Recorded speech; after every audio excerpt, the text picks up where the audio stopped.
Madam,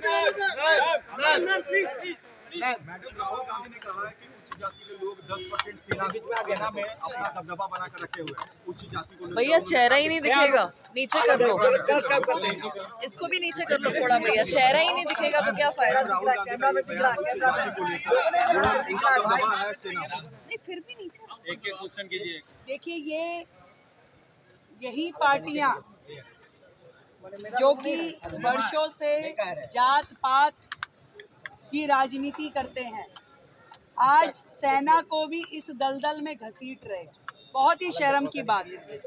मैं आज एक ही चीज कहना चाहती हूँ, जो लोग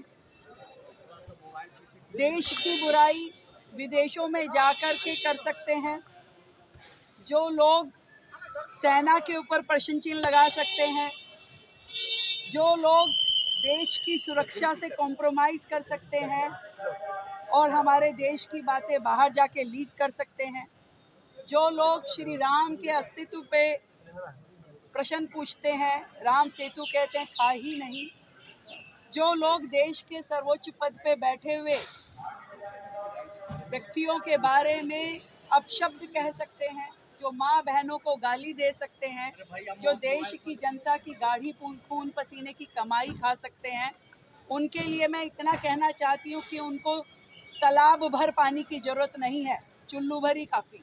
मैडम बंगाल में हिंसा। आइए राजभूषण जी। सर, कल राहुल गांधी ने फिर से एक बार आर्मी का हम कहाँ दिए हैं?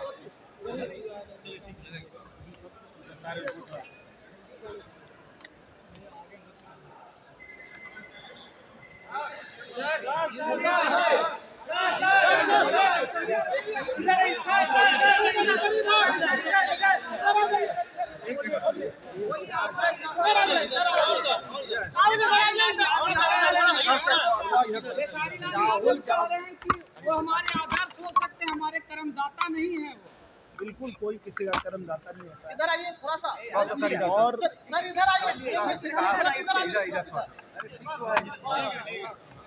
बहुत देखिए, बहुत स्वागत है, बहुत अभिनंदन है। राजनीति में हम सब उनका स्वागत करते हैं और हम उनको सिर्फ इतना ही कहना चाहते हैं कि आप राजनीति में आए हैं तो आपके जो विपक्ष में प्रत्याशी है उसका विरोध कर लीजिए, आप भाजपा का विरोध कर लीजिए, आप मोदी जी का विरोध कर लीजिए, आप नीतीश जी का विरोध कर लीजिए, पर आप राम मंदिर का विरोध मत करिए। क्योंकि राम मंदिर के विरोध में आप बात कर रहे हैं तो फिर आप बता रहे हैं कि आपको राजनीति जीरो समझ में आ रही है। क्योंकि राजनीति का मतलब ये नहीं है कि आप एक किसी को खुश करने के लिए और बाकी लोगों की भावना को आहत करेंगे, तो ऐसा नहीं करना चाहिए। इसलिए उनको मैंने ये कहा था। राहुल गांधी ने आज कहा है कि बिहार में मुख्यमंत्री सिर्फ नाम के हैं, रिमोट से प्रधानमंत्री नरेंद्र मोदी और अमित शाह बिहार में चला गया। राहुल गांधी जी को बोलिए मछली पकड़े, उससे ज़्यादा तो उनसे कुछ होने वाला है नहीं। हम लोग बहुत टाइम से देख रहे हैं उनको, और राहुल गांधी जी को बस देखिए, एंजॉय करिए, उससे ज़्यादा कुछ नहीं। मल्लिकार्जुन खड़गे मोदी जी को झूठा बता रहे हैं, झूठों का सरदार बता रहे हैं।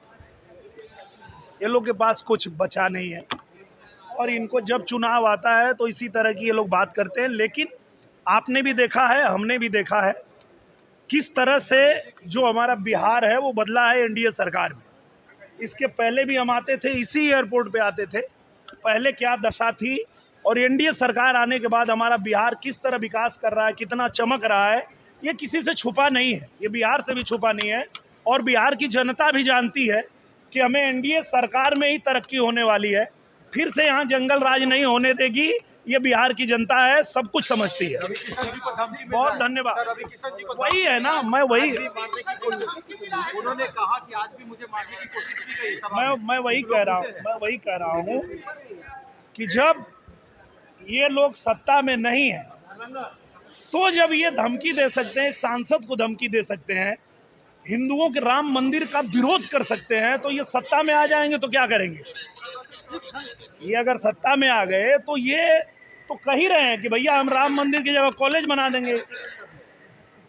इनको तो चाहिए ही कि इनका जंगल राज फिर से आ जाए, पर बिहार की जनता इनके बहकावे में आने वाली नहीं है। हम लोग भी घूम के आ रहे हैं, जनता के बीच से आ रहे हैं, और जनता को विकास चाहिए, बिहार की तरक्की चाहिए, और हम सब भी विकास के साथ हैं, बिहार की तरक्की के साथ हैं। जय श्री राम।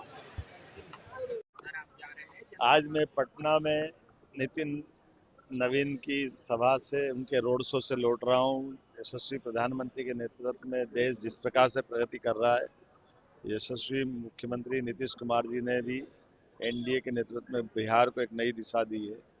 जब चुनाव में हम एक राउंड के मतदान के 2 दिवस पहले वाली स्थिति में पहुँच रहे हैं, तो स्वाभाविक रूप से बिहार का रुझान अब धीरे धीरे सामने आने लगा है। जिस प्रकार से विपक्षियों की भाषा, जबान, भाव दिख रहे हैं, ये एनडीए की सफलता की पहचान है। जब हम अपने प्रत्याशियों को लेकर के धीरे धीरे विजय की तरफ बढ़ रहे हैं, मेरी अपनी ओर से फिर बनने वाली एनडीए सरकार के लिए शुभकामनाएं।